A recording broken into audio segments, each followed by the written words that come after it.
Hello students, मैं आपके लिए लेके आ गया हूँ कूलम्ब्स के नियम में कुछ बेहतरीन इंपॉर्टेंट पॉइंट्स जिसके बारे में हम डिस्कस करने वाले हैं। वो है पॉइंट हमारा परावैद्युतांक, जिसे हम परमेबिलिटी कहते हैं। ठीक है ना, इसे हम के को क्या कहते हैं, परमेबिलिटी।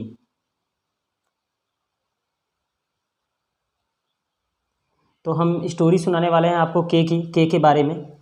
तो स्टोरी सुनने से पहले कुछ इम्पोर्टेंट बातें हैं जो आपसे बताना ज़रूरी है कि आप सीबीएसई बोर्ड से हो, चाहे यूपी बोर्ड से हो, और चाहे आईसीएसई बोर्ड से हो, मेरे क्लास में हर एक बच्चा आसानी से मेरी लैंग्वेज को पढ़ के मैं जो बता रहा हूँ सारी चीज़ों को समझ सकता है। तो आई होपफुल कि मेरी बताए हुए सारे कॉन्सेप्ट को आप समझ पाओगे। देखो, ज़्यादा ज़रूरी है तो आपको सिर्फ कॉन्सेप्ट समझना।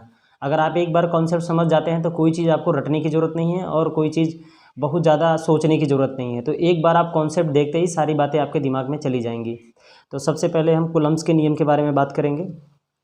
तो कूलम्ब्स के नियम में जैसा कि आपने देखा है कि F बराबर 1/4πε0 Q1 Q2 अपॉन r² होता है।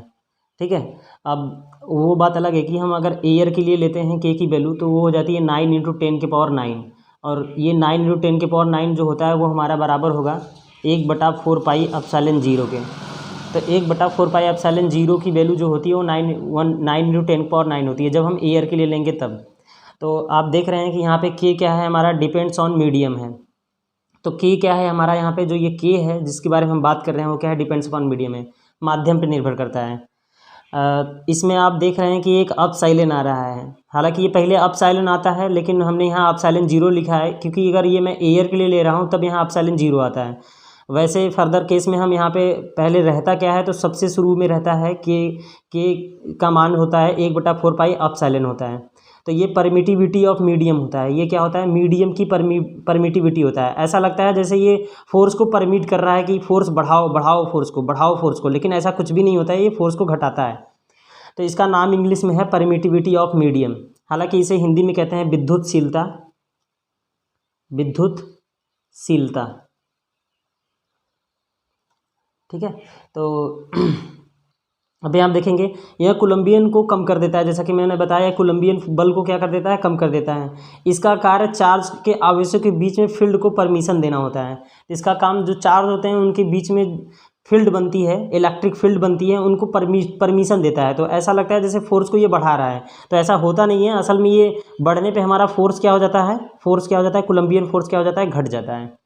ठीक है गाइस, तो अब देखते हैं यहाँ पे हमारा जो कोलंबियन फोर्स होता है वो हमारा मैक्सिमम कब होगा। तो जब हम एयर के लिए लेंगे तो ये अपसाइलेन की वैल्यू एयर के लिए सबसे कम होती है। अगर ये जब सबसे कम होगी उस समय हमारा फोर्स सबसे ज़्यादा होगा। इसलिए हम एयर के लिए बात करेंगे तो अपसाइलेन 0 हम तब लिखते हैं जब एयर की होती है। तो एयर के लिए हम यहाँ बबल बना देते हैं और इसे हम बोलते हैं अपसाइलेन नॉट या अपसाइलेन 0। तो यहाँ अपसाइलेन 0 रख देते हैं और इसकी अपसाइलेन 0 की वैल्यू जैसा कि आपने जानते हैं कि 9 × 10⁹ होता है। अब यहाँ पे हम इंपॉर्टेंट रिजल्ट की बात करेंगे कुछ अपसाइलेन के बारे में। तो अपसाइलेन 0 की वैल्यू जो होती है एयर के लिए वो 8.85 × 10⁻12 coulomb square upon newton metre square. ये यूनिट दोस्तों कहाँ से आया है, तो यूनिट के बारे में अभी हम जस्ट डिस्कस करने ही वाले हैं आपसे। तो अभी यहाँ पे देखिए वाटर के लिए कितना होता है अपसाइलेन 0 की वैल्यू, तो 7.12 × 10⁻10 coulomb square upon newton metre square. ऐसे ही आपके ग्लास के लिए जो वैल्यू होती है 3.01 × 10⁻11 coulomb square upon newton metre square. तो जो सबसे इंपॉर्टेंट वैल्यू है जो आपको याद रखनी है वो आप याद रख सकते हैं अपसाइलेन 0 की वैल्यू। ये बहुत ही ज़्यादा इंपॉर्टेंट है, आपको इसकी वैल्यू याद रहनी ही चाहिए। और ये फर्दर केस आप निकाल भी सकते हो वगैरह। आप इन दोनों, ये सब इंपॉर्टेंट ही हैं, बट आपको जो यूपी बोर्ड में देखने को मिलेगा सबसे ज़्यादा आपको ये देखने को मिलेगा। कॉम्पिटिशन एग्जाम के लिए आप ये वैल्यू डायरेक्ट याद रहेगा तो आप जल्दी से कर पाएंगे। अब यहाँ पे हम देखते हैं रिलेटिव परमिटिविटी के बारे में। स्टूडेंट, जैसा कि मैंने बताया कि ये आपका इसका डेरिवेशन एग्जाम में नहीं आने वाला है रिलेटिव परमिटिविटी के बारे में, तो सिर्फ इसका हम डायरेक्ट फार्मूला देख सकते हैं और इस पर एक क्वेश्चन आता है, आप आराम से इस क्वेश्चन को लगा पाएंगे। तो रिलेटिव परमिटिविटी को हिंदी में कहते हैं अपेक्षित विद्युतशीलता। ठीक है, अपेक्षित विद्युतशीलता। और यहाँ पे ER अपेक्षित है, अपेक्षित विद्युतशीलता है। ये है मीडियम की किसी माध्यम में अपेक्षित विद्युतशीलता। ठीक है ना, किसी माध्यम में विद्युतशीलता है और ये हमारा एयर में विद्युतशीलता है। तो जैसे हम माध्यम की बात करें तो जैसे हवा में हमारा था 8.85 × 10⁻12 कूलम स्क्वायर पर न्यूटन मीटर स्क्वायर। उसी तरह से ई मीडियम का भी आप निकाल सकते हैं। रिलेटिव का पता होगा और एप्सिलॉन 0 पता है तो आप मीडियम का भी निकाल सकते हैं।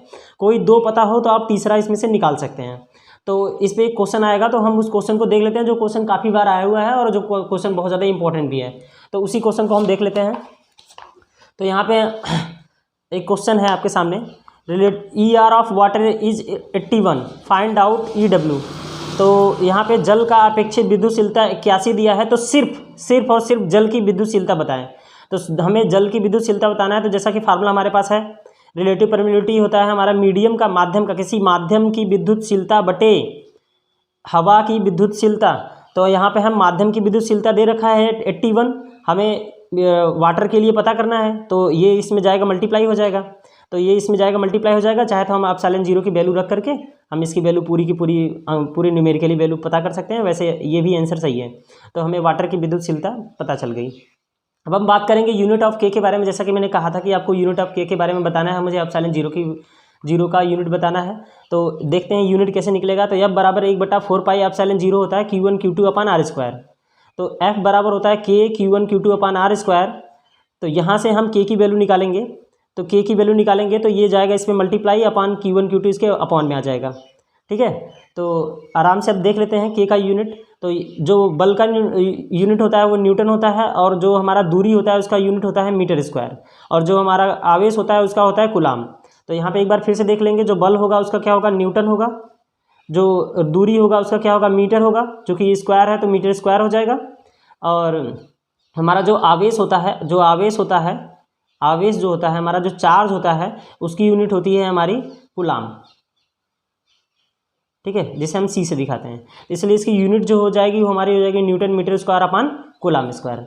अब हम के बारे में और देखेंगे। के बारे में हम जानते हैं कि के, अब देखिए हमें के का तो यूनिट पूरा पता चल चुका कि क्या है, newton metre square upon coulomb square. उसी तरह से हम एप्सिलॉन की भी यूनिट पता कर सकते हैं। चूँकि हमें डायरेक्ट देखना होगा, तो यहाँ पे देखिए एकदम बिल्कुल फुली कॉन्सेप्ट के साथ 1/4 पाई एप्सिलॉन 0 जो के होता है वो देखिए यहाँ पे क्या है, इसके व्युत्क्रमानुपात में है, इसके इन्वर्सली प्रोपोर्शनल में है। तो यहीं से हम देख लेंगे कि के जो है वो इन्वर्सली प्रोपोर्शनल में है एप्सिलॉन के, मतलब के का उल्टा क्या है, एप्सिलॉन है। जस्ट के का उल्टा क्या है, एप्सिलॉन नॉट। मतलब परावैद्युतांक विद्युतशीलता के क्या होता है, उल्टा होता है। तो उल्टा होता है तो इसी तरह से इसका यूनिट भी उल्टा हो जाएगा। तो एप्सिलॉन 0 की यूनिट क्या होगी, इसका उल्टा। तो coulomb square upon newton metre square. आप एक का, दोस्तों आप फ्रेंड्स स्टूडेंट्स, अगर आप एक का पता रखते हैं, किसी एक का यूनिट पता रखते हैं, तो आप दूसरे का बता पाएंगे के और एप्सिलॉन में। तो एप्सिलॉन देखिए कुछ ई की तरह लग रहा है, कैसा लग रहा है, ई की तरह पे। तो हम अल्फ़ाबेटिकल में अगर ABCD पढ़ें तो ABCDE, तो एक लाइन में कौन आ जाएगा, E और C। तो ये E और C एक लाइन में आएगा। तो ऐसा सोचना कि अगर एप्सिलॉन है तो मतलब E है, और E के लाइन में क्या आता है, C आता है, इसलिए C इसके सामने रहेगा और न्यूटन मीटर स्क्वायर नीचे रहेगा। तो एप्सिलॉन यूनिट की हम वैल्यू बता पाएंगे coulomb square upon newton metre square, जो कि बहुत बार बताने में लोगों को मिस्टेक हो जाती है कि न्यूटन मीटर स्क्वायर नीचे रहेगा कि कूलाम स्क्वायर नीचे रहेगा, तो वो गड़बड़ कर जाते हैं के और एप्सिलॉन में। तो ऐसे याद रखना, E के लाइन में C आता है, इसलिए E वाले में C सबसे पहले ऊपर रहेगा। तो coulomb square upon newton metre square, और के का पूछते हैं तो आप जस्ट इसका रिवर्स बता देना। ठीक है भाई, ठीक है। तो अभी आपको और भी बताना है कुछ इंपॉर्टेंट बातें, जान लेना बहुत ही ज़्यादा जरूरी है कूलाम के नियम में। जैसे अब आपको देखना होगा इसका डायमेंशन के बारे में। तो काफ़ी बार ये डायमेंशन एग्जाम में पूछ चुका है, जेईई मेंस वगैरह, और आपकी नीट एग्जाम में भी पूछ चुका है। इसका यूनिट डायरेक्ट आप कैसे बता पाएंगे। तो यूनिट ऑफ के, तो हम इसके पहले तो चले जाएंगे, इसके यूनिट पे चले जाएंगे। तो यूनिट पे newton metre square upon coulomb square है। तो इसी तरह से हम डायमेंशन भी पता कर सकते हैं, जो कि न्यूटन का जो डायमेंशन होता है वो आप फुल्ली हमेशा याद रख सकते हैं, mL/-2 होता है। देखिए न्यूटन का अगर आपको डायमेंशन याद है तो लगभग आप सबके डायमेंशन जल्दी से बता पाएंगे।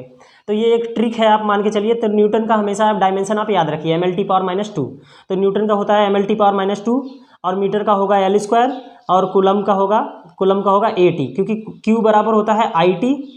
तो IT का मतलब होता है, यहाँ पे I का मतलब होता है, I को डायमेंशन में A से लिखते हैं और T को डायमेंशन में T से लिखते हैं। ठीक है, हालांकि सेकेंड होता है, इसका यूनिट जो होगा एम्पियर/सेकेंड होगा। तो एम्पियर के लिए A और सेकेंड के लिए T से लिखते हैं। तो AT हो जाएगा, तो हम यहाँ पे AT रखेंगे, तो AT का स्क्वायर। तो यहाँ पे वैल्यू हो जाएगी mL/, देखिए कितना हो जाएगा, L/3 हो जाएगा, और T/-2 है, ये ऊपर जाएगा तो -2 और हो जाएगा, तो -2 हो जाएगा, और यहाँ पे A/-2 हो जाएगा। तो K की यूनिट, K का डायमेंशन क्या हो गया, mL/3 T/-4 A/-2। उसी तरह से हम जैसा कि देखे थे कि के जस्ट उल्टा होता है किसका, एप्सिलॉन नॉट का, तो इसी तरह से बीमा भी जस्ट इसका उल्टा हो जाएगा। तो जो जो इसमें प्लस है वो माइनस हो जाएंगे और जो जो माइनस है वो प्लस हो जाएंगे। तो इसके पावर कुछ नहीं है तो क्या है, 1 है, तो 1 के पावर -1 हो जाएगा, एल पावर -3 हो जाएगा, टी के पावर 4 हो जाएगा और ए के पावर 2 हो जाएगा, जस्ट उसका उल्टा हो जाएगा। अब यहाँ पे कुछ बहुत ही इंपॉर्टेंट पॉइंट और जान लेना है आपको कूलम्ब के नियम के बारे में कि ये किससे रिलेटिव है, तो ये किसका एनालॉगी है। तो ये एनालॉगी आपने 11th साइंस में बहुत ही इंपॉर्टेंट एक ग्रेविटी के चैप्टर को पढ़ा होगा आपने, तो वो बिल्कुल इसका एनालॉगी है, बिल्कुल उसका कॉन्सेप्ट इसके कॉन्सेप्ट से मैच करता है। कुछ चीज़ें डिफरेंट है जो आपको जान लेना जरूरी है फॉर कॉम्पिटिशन एग्जाम को देखते हुए।